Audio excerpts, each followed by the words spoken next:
In the year 807 AD, the palace of Charlemagne, ruler of the Roman Empire at that time, has received a water clock that was considered a masterpiece. This clock was a gift from Harun al-Rashid, the Muslim's caliphate, from his Abbasid palace in Baghdad. A clock made of yellow copper, about 4 meters in height, and operated by water power. Every hour, a number of metal balls corresponding to the value of the hour drop down on a copper base, making a ringing sound throughout the palace. The clock was designed to open one of its 12 doors. Then a knight would come out of it, rotate around the clock, then return to where he came from.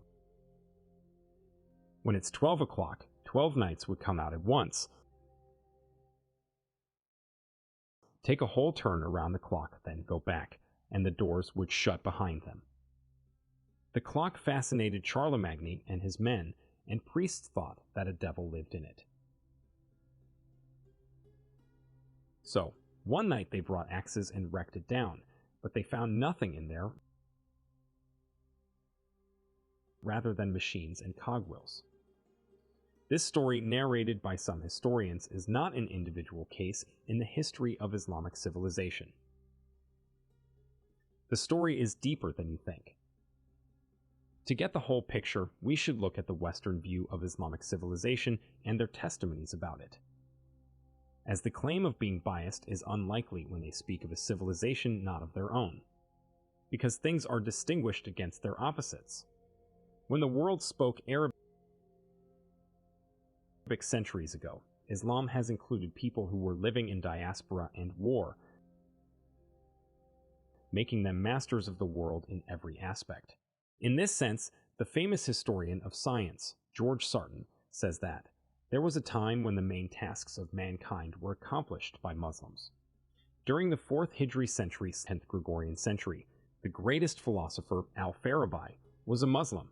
The greatest mathematicians, Abu Kamel and Ibrahim ibn Sinan, were Muslims. The greatest geographer, Al-Masudi, and the greatest historian, Ibn Jarir al-Tabari, were all Muslims. The names and contributions of Muslim scientists are brightly written in history. Nonetheless, Muslims themselves have known one absolute fact back then. They knew for sure that the Qur'an hasn't promised them glory without earning it, and the ever-constant laws of God stipulate that no gain without pain. They knew they won't be worthy of God's help without exerting the needed efforts to earn that support. At that time, Muslims have reached the climax of global civilization. The Qur'an was the center of that civilization, and the more they have gone away from that center, they got more distant from the world and the beam of light emanating from it. This made Muslims perceive the earthly life as not the ultimate purpose of their existence, despite their great distinction in its sciences.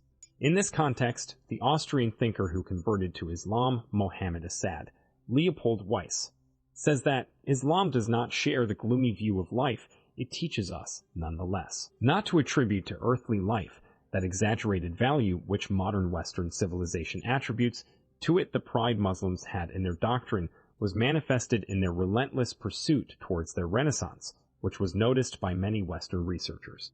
The British historian Herbert Wells, author of A Short History of the World, says that there remains in Islam much power and inspiration. One is its uncompromising monotheism, its simple enthusiastic faith in the rule and fatherhood of God, and its freedom from theological complications. Sarton also says that, how could we reach a correct understanding of Muslim science if we did not fully grasp its gravitation around the Qur'an? Sarton even went further than that, stating that Arabs are the founders of the European civility, as he says. It was hard before this century to accept this fact, that the cradle of Western civilization was at the shores of the Nile and Al-Furat. But this fact is so obvious that we can assert it without hesitation and declare that the Western science was born in those specific countries, You might be surprised that until the end of the 18th century, scientific theses in the finest European universities were started with "In the Name of Allah" written in Arabic. Development and values. What was the pilot of that plane dropping the bomb on Hiroshima thinking? According to numbers and materialism, this bomb was considered a scientific breakthrough. But regarding values, it shows us how a civilization without any values would end up. Is development still considered as such when it gives up moral values and replaces it with benefit and pleasure? If belief and values are removed from science, we shall then wait for a disaster like what happened in Hiroshima and Nagasaki. Man in the past century may have reached the moon, but he couldn't reach the homeless and the poor around the world. He couldn't reassure the trembling and mentally troubled ones in different parts of the globe, or chase after the criminals filling this earth. Islam has been aware of the obnoxious disassociation that occurs when material sciences are separated from value, as it didn't call for a development that is based only on the aspect of technical and material distinction, leaving the desires and lusts of man to intensify with this material power in order to cause corruption in the world. The real measure for man is the principles and moral values he embraces. It is what made a famous French figure like René Guénon convert to Islam, as he said, "The West needs the spirituality of the East as much as the East needs the West. Because if values are absent, science is like a wolf among sheep." In this context of the values presented by Islamic experience to mankind, the French novelist and sociologist Robert Briffault, there is not a single aspect of European growth in which the decisive influence of Islamic culture is not traceable. Natural sciences, which are indebted to Arabs, were not the only thing that brought Europe back to life. But the whole Islamic civilization has had major and various effects on European life. However, the Swiss historian Richard Tarnas has a different opinion as he speaks about Christianity in Europe.